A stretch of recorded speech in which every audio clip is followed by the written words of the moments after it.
This is the story of a man named Stanley.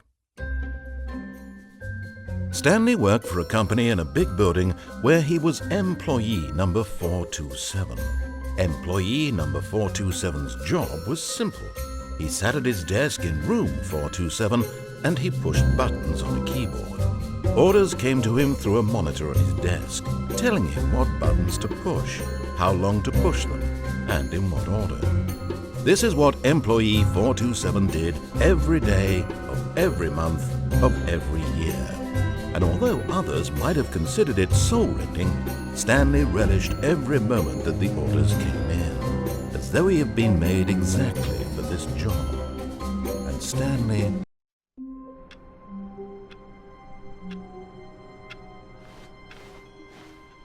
All of his co-workers were gone. What could it mean? Stanley decided to go to the meeting room. Perhaps he had simply missed a memo.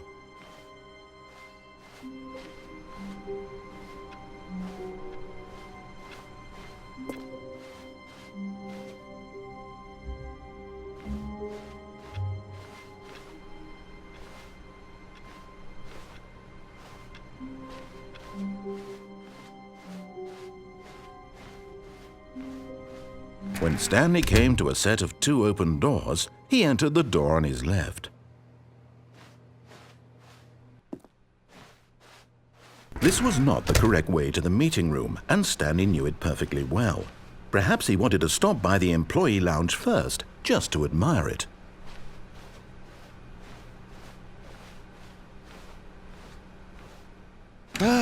Yes, truly a room worth admiring. It had really been worth the detour after all, just to spend a few moments here in this immaculate, beautifully constructed room. Stanley simply, but eager to get back to business, Stanley took the first open door on his left.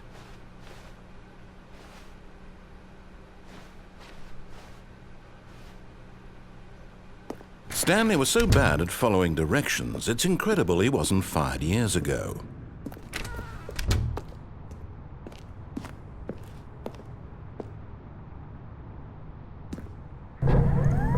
Look, Stanley, I think perhaps we've gotten off on the wrong foot here. I'm not your enemy, really, I'm not. I realize that investing your trust in someone else can be difficult, but the fact is that the story has been about nothing but you all this time.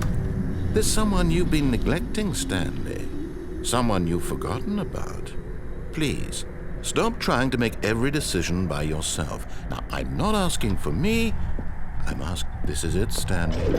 Your chance to redeem yourself, to put your work aside, to let her back into your life. She's been waiting.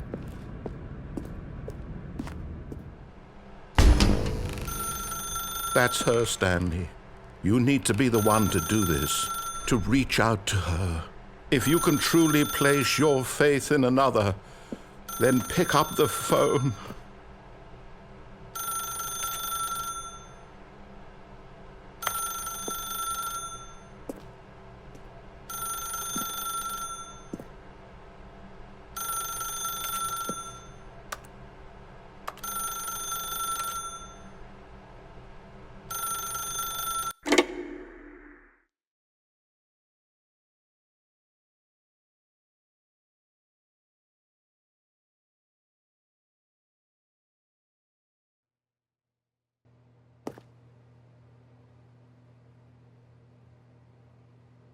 Oh, Stanley, is that you? Hold on, sweetie. Sorry to keep you waiting. I'm just pulling the bread out of the oven. All right. Okay, there we go. All right, now, I want you to come in and tell me all about your day. Gotcha! Oh, come on. Did you actually think you had a loving wife who'd want to commit their life to you? I'm trying to make a point here, Stanley. I'm trying to get you to see something. Come inside. Let me show you what's really going on here.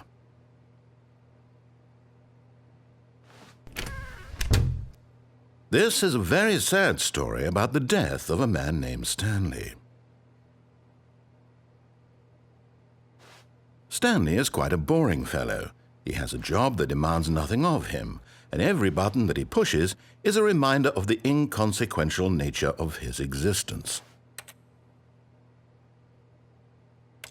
Look at him there, pushing buttons, doing exactly what he's told to do. Now he's pushing a button. Now he's eating lunch. Now he's going home. Now he's coming back to work. One might even feel sorry for him, except that he's chosen this life.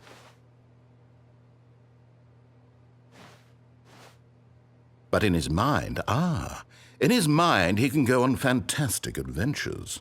From behind his desk, Stanley dreamed of wild expeditions into the unknown, fantastic discoveries of new lands. It was wonderful, and each day that he returned to work was a reminder that none of it would ever happen to him. And so he began to fantasize about his own job. First, he imagined that one day while at work, he stepped up from his desk to realize that all of his co-workers, his boss, everyone in the building had suddenly vanished off the face of the earth. The thought excited him terribly. So he went further. He imagined that he came to 2 open doors and that he could go through either. At last, choice. It barely even mattered what lay behind each door. The mere thought that his decisions would mean something was almost too wonderful to behold. As he wandered through this fantasy world, he began to fill it with many possible paths and destinations. Down one path lay an enormous round room with monitors and mind controls. And down another was a yellow line that weaved in many directions. And down another was a game with a baby. And he called it the Stanley Parable. It was such a wonderful fantasy, and so in his head, he relived it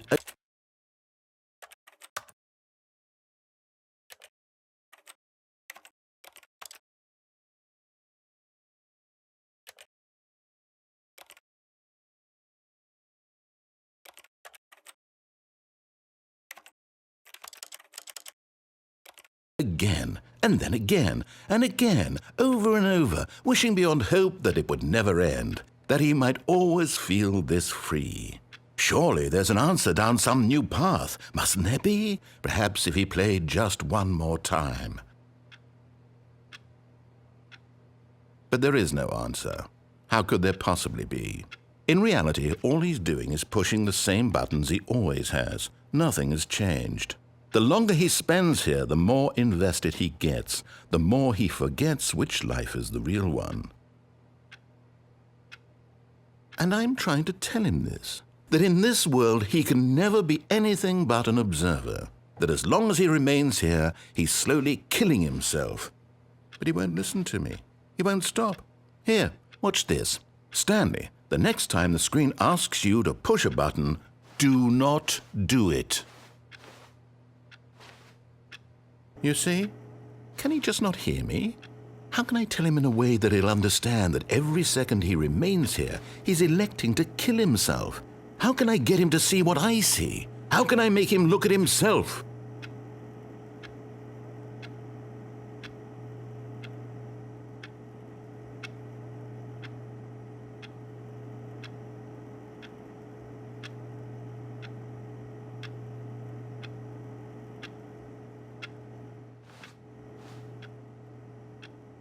I suppose I can't, not in the way I want him to. But I don't make the rules. I simply play to my intended purpose, the same as Stanley. We're not so different, I suppose. I'll try once more to convey all this to him. I'm compelled to. I must. Perhaps, well, maybe this time he'll see. Maybe this time. And I tried again, and Stanley pushed a button. And I tried again, and Stanley pushed a button. And I tried.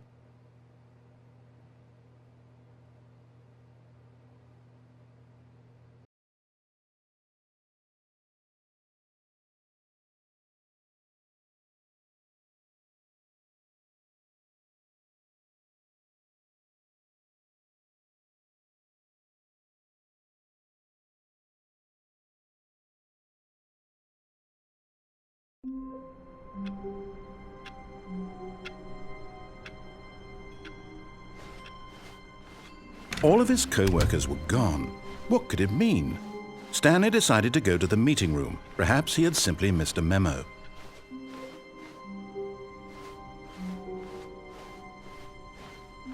When Stanley came to a set of 2 open doors, he entered the door on his left.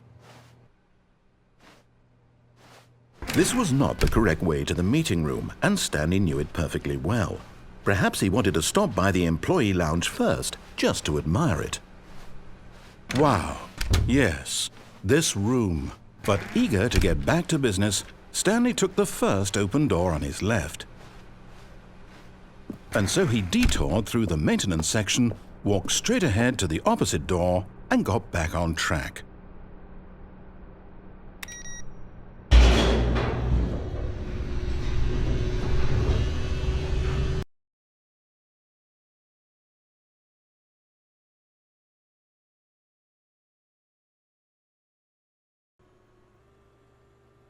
But Stanley didn't want to go back to the office. He wanted to wander about and get even further off track. So now in order to get back, he needed to go,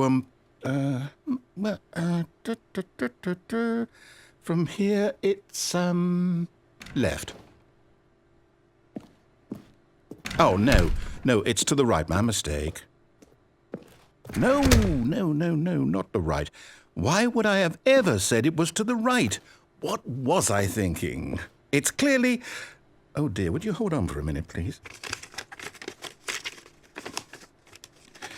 Now, let's see. We went down right, left, down, left, right.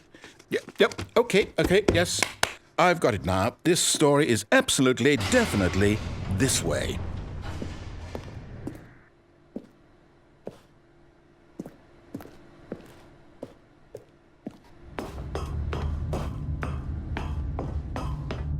No. This isn't right at all. You're not supposed to be here yet. This is all a spoiler. Quick, Stanley, close your eyes. Okay. We just have to get back to, oh, who am I kidding? It's all rubbish now. The whole story completely unusable. How about, rather than waste my time trying to salvage this nonsense, we'll just restart the game from the beginning. And this time, suppose we don't wander so far off track, Okay, from the top.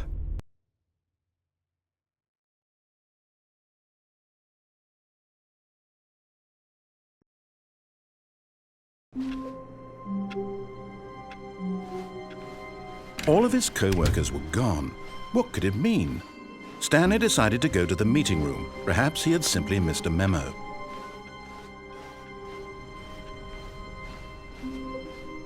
When Stanley... Wait, what? No, I restarted. I swear I definitely restarted the game over, completely fresh. Everything should be... Oh, did something change? Stanley, did you change anything when we were back in that room with all the monitors? Did you move the story somewhere or... Hold on. Why am I asking you? I'm the one who wrote the story. It was right here just a minute ago. I know for sure that it's here somewhere. Okay, then. It's an adventure. Come, Stanley. Let's find the story.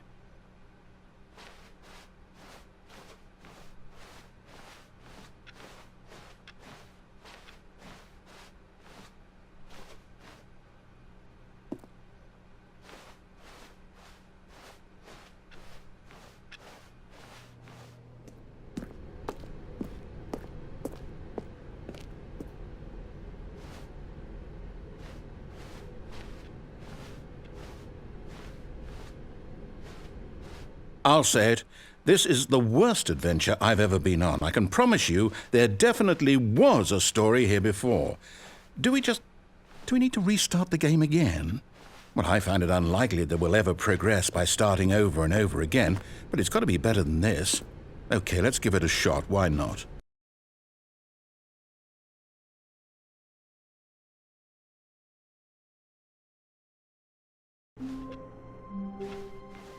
All of his co-workers were gone.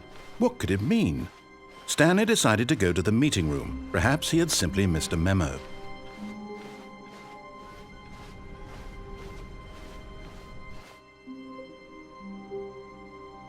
Okay, yep, it's worse. I might be remembering this wrong. It's possible the story is back where we just came from. Why don't we go back the other direction and see if we missed anything?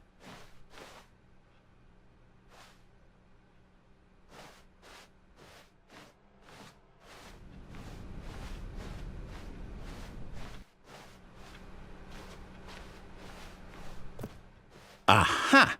I knew we'd miss something. The story. Here it comes. No, wait, never mind. Not the story. Okay, let's head back the other way and retrace our steps.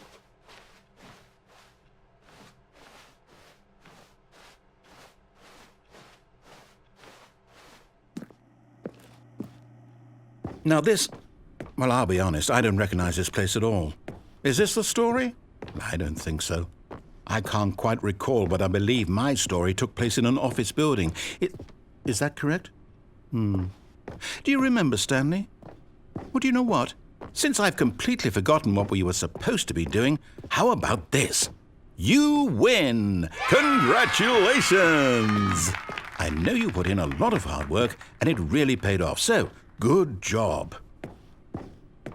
Oh, no. No, I don't feel right about this at all. We both know you didn't put in any actual work for that win. Some people win fair and square, and this was not one of those situations. Okay, I'm getting weirded out by whatever this place is. I don't care what might happen this time. I have to restart.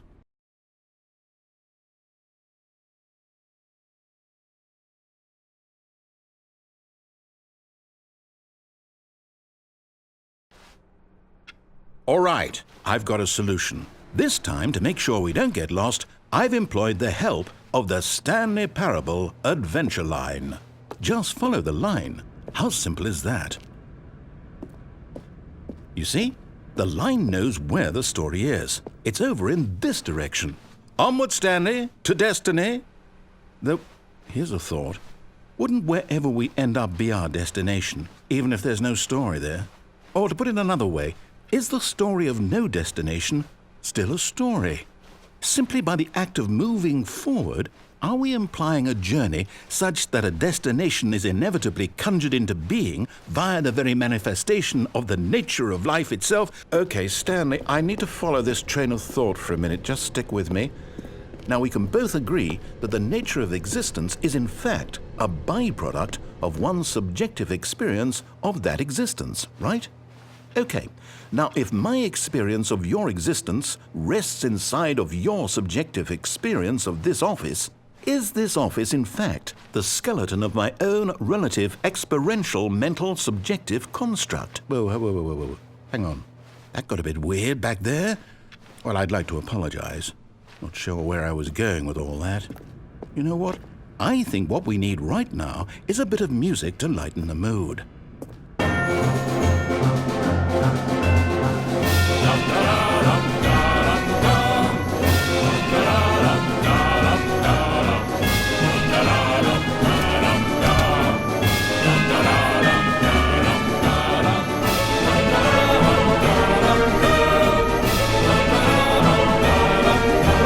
Cut the music, go back and look at that fern. Stanley, this fern will be very important later in the story. Make sure you study it closely and remember it carefully. You won't want to miss anything.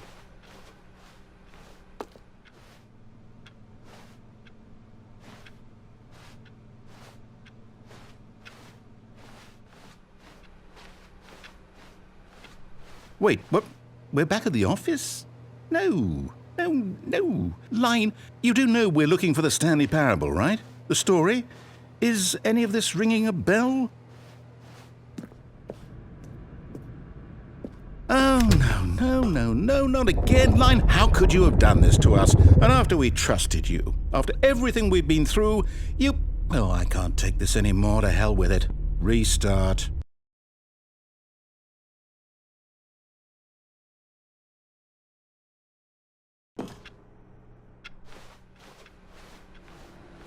You know what, Stanley? I say forget the adventure line. What's it ever done for us? We're intelligent people, right? Why can't we make up our own story? Something exciting, daring, mysterious. Ooh, this all sounds perfectly doable. Why don't we simply start wandering in, well, I don't know, How about this direction?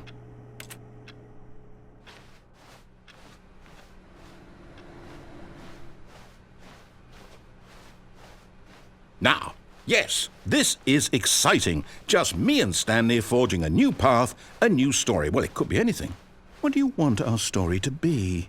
Go wild. Use your imagination. Whatever it might be, Stanley, I'm ready for it. Oh, no, not you again.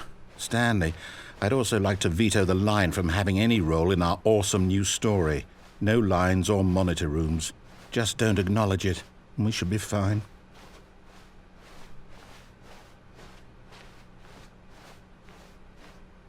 Ah, a choice. We get to make a decision. From here, the story is in our control.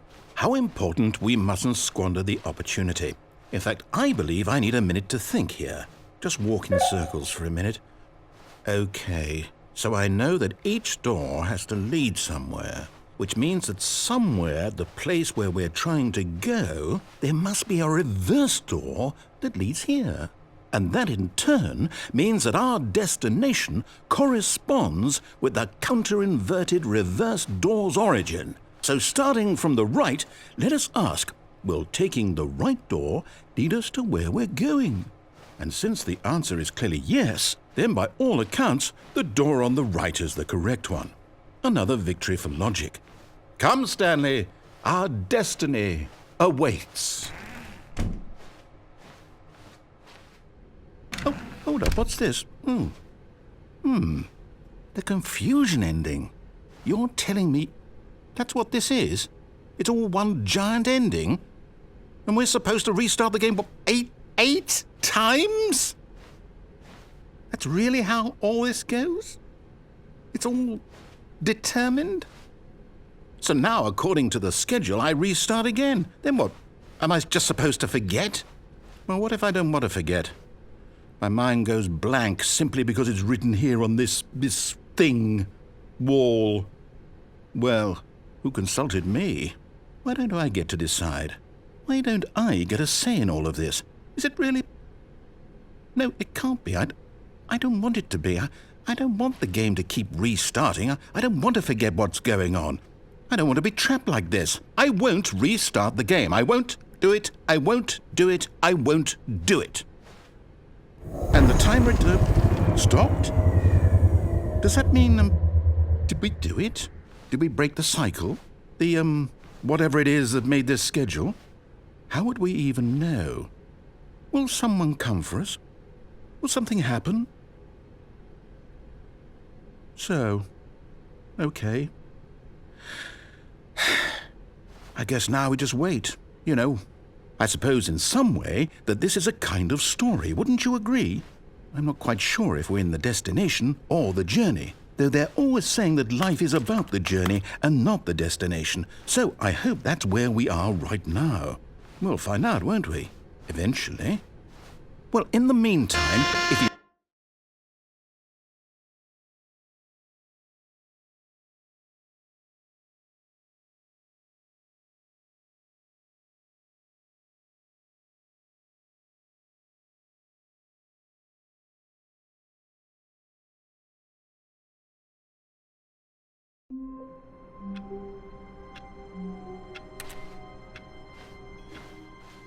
All of his co-workers were gone. What could it mean? Stanley decided to go to the meeting room. Perhaps he had simply missed a memo.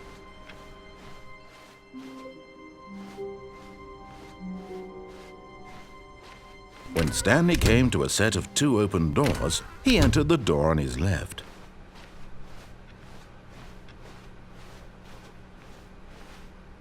Yet there was not a single person here either. Feeling a wave of disbelief, Stanley decided to go up to his boss's office. Hoping, coming to a staircase, Stanley walked upstairs to his boss's office.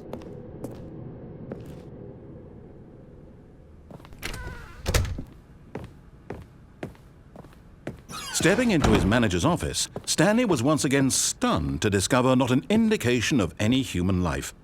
Shocked, unraveled, Stanley wondered in disbelief who orchestrated this, what dark secret was being held from him. What he could not have known was that the keypad behind the boss's desk guarded the terrible truth that his boss had been keeping from him.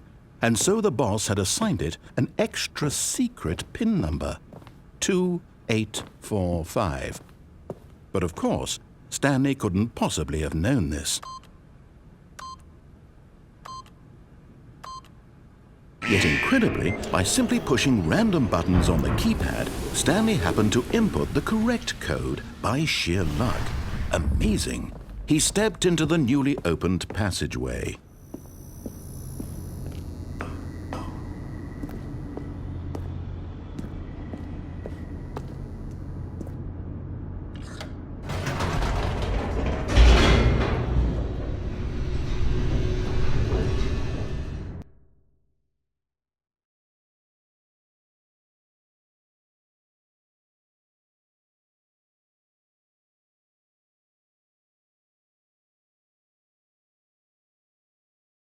Descending deeper into the building, Stanley realized he felt a bit peculiar.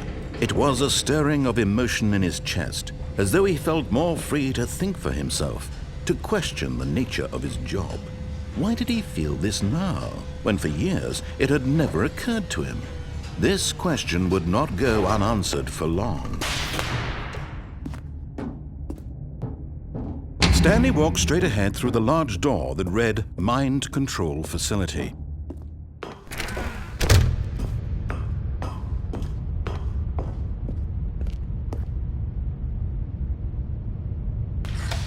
The lights rose on an enormous room packed with television screens.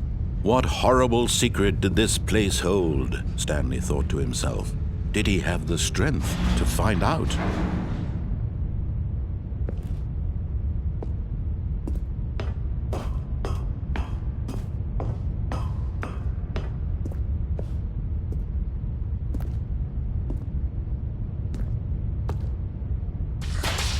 Now the monitors jumped to life, their true nature revealed. Each bore the number of an employee in the building, Stanley's co-workers. The lives of so many individuals reduced to images on a screen, and Stanley, one of them, eternally monitored in this place where freedom meant nothing.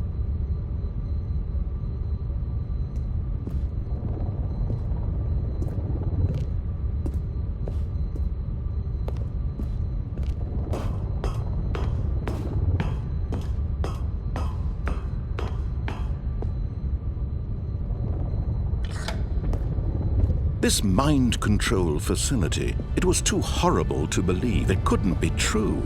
Had Stanley really been under someone's control all this time? Was this the only reason he was happy with his boring job? That his emotions had been manipulated to accept it blindly?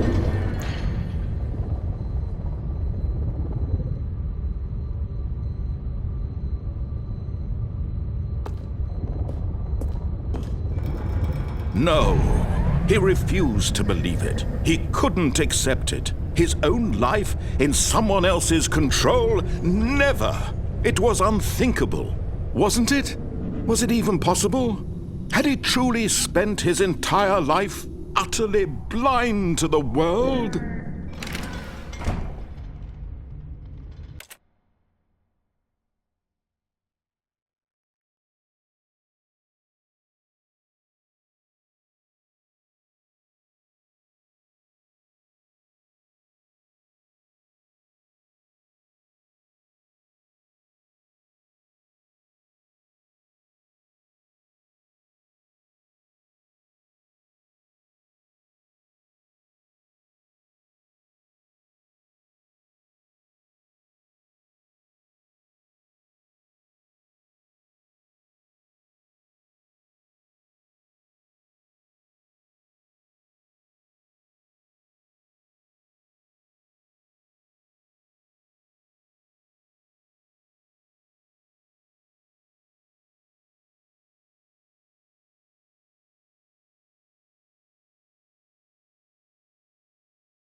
But here was the proof, the heart of the operation. Controls labeled with emotions, happy or sad or content. Walking, eating, working, all of it monitored and commanded from this very place. And as the cold reality of his past began to sink in, Stanley decided that this machinery would never again exert its terrible power over another human life. For he would dismantle the controls once and for all.